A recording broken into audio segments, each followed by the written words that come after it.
Claire Coffey, the first of my guests on the Spotlight showcast at the time that I instantly developed a crush on immediately after we were done talking, because she was so sweet, she was so delightful. Welcome to the Spotlight, Day 10, National Podcast Post Month, Day 10 of 30 plus. Claire Coffey joined us to talk about the television show Grimm, which was on NBC at the time. And while this conversation is maybe only 20 plus minutes, if that, Claire stayed on the line with us, with me rather. Adam joined me on this conversation, but Claire and I stayed on the line for another 10, 15 plus minutes afterwards and just geeked out about all different kinds of sci-fi stuff, like from Doctor Who to Star Trek to Firefly to Buffy the Vampire Slayer. We were just geeking out totally for a good 10, 15 minutes, which didn't help the crush that I had already developed on her. Excuse me, but this one was a lot of fun. I hope you guys enjoy it. This is the Spotlight Rewind, Day 10 National Podcast Post Month with Claire Coffey. All right. Hey, everybody. Ben back here for Next Level Radio, joined as always by my co-host, Adam Gorey. Tonight, we bring you another awesome guest spotlight. And tonight is extra awesome, mainly because I know I'm a fan of this person and the show that she's on. You've seen her on shows such as Franklin and Bash, The West Wing, CSI, and Psych, which was another one of those shows that I loved. However, currently you can catch her every Friday, 9/8 Central on NBC's Grimm. Please welcome to the show, Claire Coffey. Thank you so much. That was an incredibly warm welcome, and I appreciate that. That's no problem at all. So how are you tonight? We got to ask that first, of course. Very well. I am in LA because I have to have knee surgery tomorrow, so I will not be doing that awesome soon, but then really awesome in about 4 to 6 weeks. So. Well, like ACL surgery? Meniscus, actually. I've had the same surgery done twice before on the knee, but actually Bree on the show, who plays Rosalie, her husband is an orthopedic surgeon, so he is going to be doing the surgery. Well, that's a convenient connection to have. Very, very. All right, now let's start off talking Grimm for a few minutes. For those of our fans that are listening right now who have never seen the show, explain a little bit about what the show is about and who your character is when it comes to the show.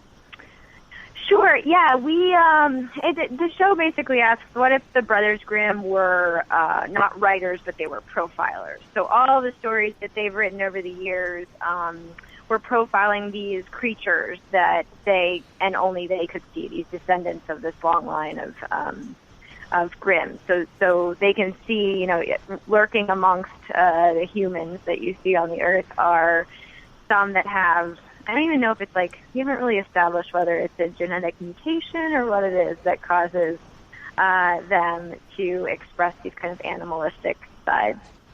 And my creature, so I'm a witch, a hexen beast, and she initially came on the show as kind of like a henchman for the captain working for the royal family. This is getting more and more complex. I realize now it's hard to kind of concisely describe what's been going on, especially with my character. Yeah, because I remember... sorry, go ahead. No, yeah, go ahead. I was just going to say that I remember in season 1, because as I said, I'm a fan of the show, your character really wasn't... you were obviously you were a big part of the show, but you weren't as big of a part as the show as you are now. No, I mean, yeah, I was a pretty small part of the show. I came in to cause a little trouble here and there. Yeah. And then I had my powers taken away from me by Nick, the Grimm, because I was trying to kill his aunt, and just after his family line in general. Yeah. But we found out in season 2 more about this royal family who is controlling the Vessan population, but there is a resistance trying to stage a coup of this royal family. So there's a few different sides that people are working on and working for. Yeah. I mean, I as a fan of the show, as I said, as I watch it, it's definitely combines a bunch of different genres together. It's fantasy, it's drama. There's some comedic elements in it, and there's a lot of police procedural procedural. Right. Yeah, it's sort of like CSI Monster. Yeah, exactly. Kind of. It's the Grimm's Fairy Tales meets CSI. That's exactly how I classified it when I first started watching it. And with a show like this, the majority of the episodes go a lot of into the background, explaining everything. And I was going to ask you like how your character has progressed over the past 3 seasons, but you actually just told us that a little bit about that. So I think that the most interesting thing for me has been her motivations have shifted. Whereas before, she's working for this larger organization and she wants to do a good job, but it's mostly just like this motivated by pure evil or just evil intention. And now, she had this baby that she developed feelings for, as you do as a mother. And that is now her driving force. And so it's interesting for me because it's a lot easier to justify what she does because she's doing it to get her child back. And now in these last 2 episodes where Nick and the gang have taken her child and led her to believe otherwise, I think the lines between good and evil are getting even more gray. Yeah. And season 3 is now kind of winding down a little bit. With only 3 episodes left, what kind of can we expect between now and the finale to happen? You can expect a whole lot of crazy insanity to happen, actually.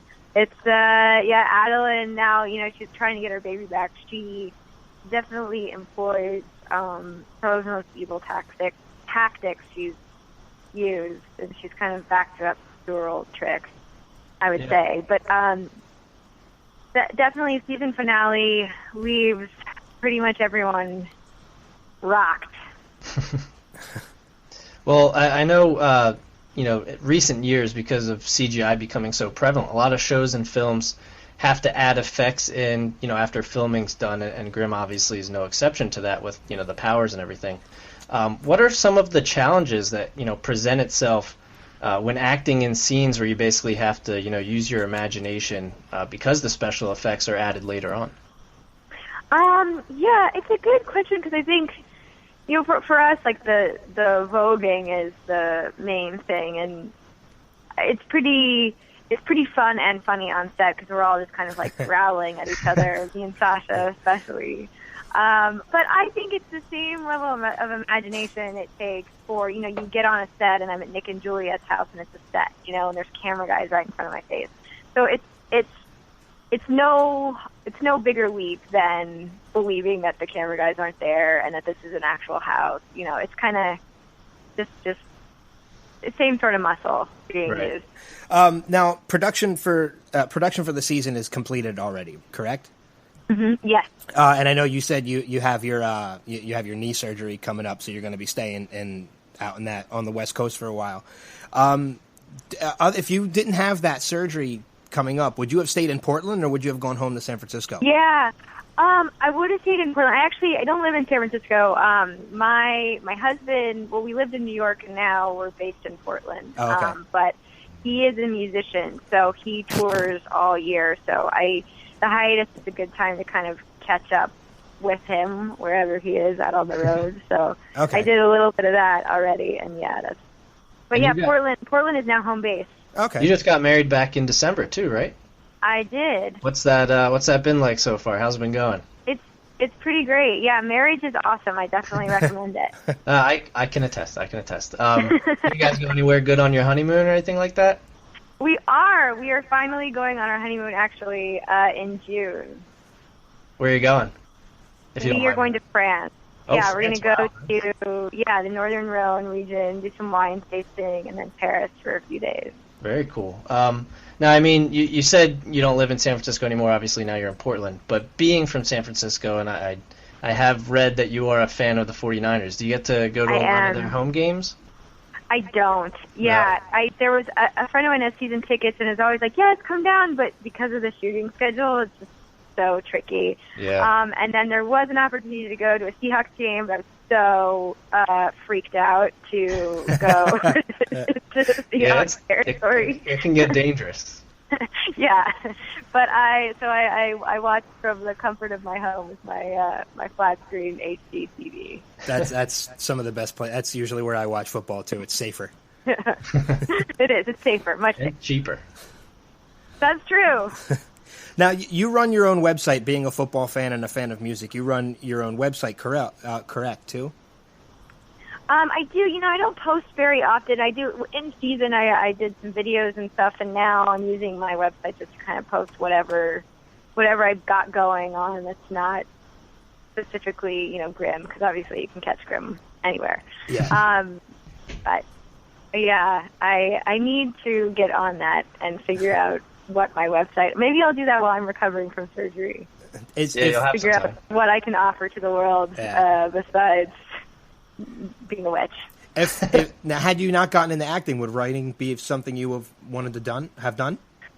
Yeah, when I went to Northwestern, I started in the journalism program. I'd done theater since I was 5, and I thought, I'll do something more practical. But obviously, journalism is no more practical than acting. So I transferred back into the theater program by the end of my freshman year because I just missed it too much. But I did like writing in that way. I think I'm a far better editor of other people's writing than I am a writer. But I liked working for the paper. But yeah, I don't know what else I would do. Well, now, yesterday on your, you say you don't post much, but yesterday you posted a music video you were in for Black Prairie, right? Yes. Yeah. How'd you get involved in that? Was that, your husband being a musician? Was that through that? Yeah, he's buddies with those guys. They're a few of the Decemberists, a few of the band members of the Decemberists have their side project is this sort of, folk bluegrass Americana band, and they're all based in Portland. Really good guys. So it's a funny video. I did that. It is a good job. If you get a chance, check it out, clairecoffey.com for sure. Now, one question I'd like to ask too is just from different things that we've read about you, I'm wondering if you would consider yourself a little bit of like a guy's gal, mainly because, as we mentioned, you're pretty big into football, and from what we've read, you're pretty big into like sci-fi and films and television, that's things true. like that too. I guess that's good. I don't know if it's the sci-fi stuff. When I go to the cons, there's definitely as many girls as guys, but I see where you're coming from. I don't know. I don't have any guy friends. I have girlfriends, my best girlfriends, and then actually a couple of my husband's best friends are now my friends, but they're more like brothers than buddies. So I don't know. I don't know. I think that's kind of the thing that other people say about you and you can't really say about yourself. Yeah. You're I'm awesome. I'm sort of just cool all the time. Yeah. When you go to the cons, do you get the chance to walk around, or do you just stay and do the panel? Like when we went to Comic-Con, it was crazy. There's no time to walk around. But I'd been to Comic-Con before without a show. I got to walk around. But now, like the Comic-Con in San Diego is so massive. Oh, it's become huge. It's super overwhelming. But I went to Dragon Con last year, and that was a trip. And it's fun. It's just fun that they even exist. And it's interesting because when I was little, I watched Star Trek and the jets, anything about space that I could get my hands on, or the future. And now it seems like all that stuff is really into the mainstream, or maybe it's just there's something for everyone. But it's interesting how that's kind of taken hold. No, it seems like the nerd culture has come a little bit to the forefront, and it's kind of okay to be that way now. Whereas which means like, well, who are the nerds? Are the jocks the nerds now? Maybe. I think they could be in some way if you look at it. But I mean, I can imagine it would have to be kind of cool going to Comic-Con before you had a show, and then actually getting to go there as a panelist. I mean, I can only imagine what that would be like. I said, like, when I went, if only I could come back with a show. Like, I wish I could just do a show, a fantasy show. I said that, probably out loud, too. And then to actually get to do it was sort of mind-blowing. And the panels are my favorite things to do of anything.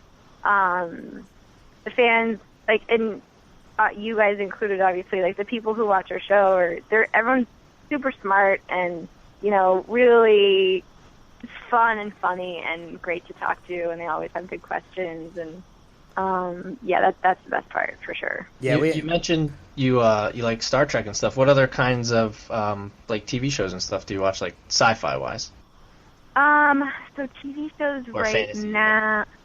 Yeah, fantasy. Like X-Files is too scary for me always. But I'm a big fan of Orphan Black right now. I've heard that's good. I still need to check that out. You should. It won't take.